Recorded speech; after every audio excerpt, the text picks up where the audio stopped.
ಆತ್ಮೀಯ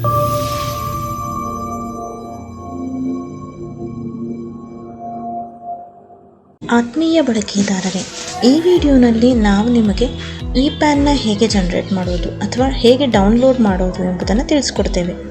ಮೊದಲಿಗೆ ನಮ್ಮ ಪೋರ್ಟಲ್ಗೆ ಲಾಗಿನ್ ಆಗಿ ಪ್ರಿಂಟ್ ಸರ್ವಿಸಸ್ನನ್ನು ಕ್ಲಿಕ್ ಮಾಡಿ, ಪ್ಯಾನ್ ಸರ್ವಿಸಸ್ನನ್ನು ಸೆಲೆಕ್ಟ್ ಮಾಡಿ, ಈ ಪ್ಯಾನ್ ಅನ್ನೋ ಆಪ್ಷನನ್ನು ಕ್ಲಿಕ್ ಮಾಡಬೇಕು. ನಂತರ ಎಂಟರ್ ಪ್ಯಾನ್ ನಂಬರ್ನಲ್ಲಿ ಬಂದು ನಿಮ್ಮ ಅಪ್ಲಿಕೆಂಟ್ನ ಪ್ಯಾನ್ ನಂಬರನ್ನು ಎಂಟರ್ ಮಾಡಿ, ನಂತರ ಸಬ್ಮಿಟ್ ಅಂತ ಕ್ಲಿಕ್ ಮಾಡಿ. ಇದಾದ ನಂತರ ಇಲ್ಲಿ ನೀವು ಕೆಳಗಡೆ ಬಂದು ಫ್ರಂಟ್ ಬ್ಯಾಕ್ PDF ಆಕ್ಷನ್ನಲ್ಲಿರುವ ಯಾವುದೇ ಎಡಿಟ್ ಬಟನ್ ಅನ್ನು ಕ್ಲಿಕ್ ಮಾಡಿದ್ರೂ ಕೂಡ ನಿಮಗೆ ಅಪ್ಲಿಕೇಶನ್ ಓಪನ್ ಆಗುತ್ತೆ. ಫೈಲ್ ರಿಮೈನಿಂಗ್ ಡೀಟೇಲ್ಸ್ನಲ್ಲಿ ಬಂದು ನಿಮ್ಮ ಅಪ್ಲಿಕೆಂಟ್ನ 1 MB ಒಳಗಿರೋ ಫೋಟೋನ ಅಪ್ಲೋಡ್ ಮಾಡಬೇಕಾಗುತ್ತೆ. ಇನ್ ಕೇಸ್ 1 MBಗಿಂತ ಜಾಸ್ತಿ ಆಗಿದ್ದಲ್ಲಿ ಅದು ಎರರ್ ಅಂತ ಬರುತ್ತೆ. ಹಾಗೆ ನಿಮ್ಮ ಅಪ್ಲಿಕೆಂಟ್ನ ಸಿಗ್ನೇಚರ್ನು ಕೂಡ ನೀವು ಅಪ್ಲೋಡ್ ಮಾಡಬೇಕಾಗುತ್ತೆ. ನಂತರ ಸಬ್ಮಿಟ್ ಅಂತ ಕ್ಲಿಕ್ ಮಾಡಿ. ಇಲ್ಲಿ ನಿಮ್ಮ ಈ ಪ್ಯಾನ್ ಡೌನ್ಲೋಡ್ಗೆ ರೆಡಿ ಇರುತ್ತೆ.